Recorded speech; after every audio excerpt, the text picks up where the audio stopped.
ഒരു മനുഷ്യ ശരീരത്തിന്റെ നെഞ്ചും കാലുകളും ഉൾപ്പെടെയാണ് മോണിറ്ററിൽ പതിഞ്ഞ ദൃശ്യത്തിൽ കണ്ടതെന്ന് റോബോട്ടിക് വിദഗ്ധൻ. ഇക്കാര്യം ഫയർഫോഴ്സിനെ വിളിച്ചു കാണിച്ചു. NDRFും സ്ക്യൂബ സംഘവും ടണലിലേക്ക് പ്രവേശിക്കുമ്പോൾ കണ്ടെത്തിയ വസ്തു ഒഴുകി മാറുന്നത് കണ്ടുവെന്നും റോബോട്ടിക് വിദഗ്ധൻ വിവേക് ന്യൂസ് മലയാളത്തോട് പറഞ്ഞു.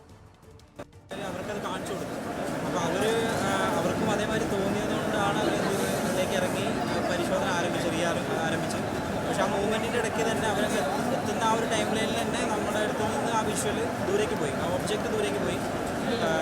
കാരണം നമ്മുടെ ക്യാമറയ്ക്കാണെങ്കിലും 0.6 മീറ്റർ വരെ വിസിബിലിറ്റി ഉള്ളൂ. അത്രയും കൊളൈഡൽ ഫോമിലാണ് വെള്ളം നിൽക്കുന്നത്.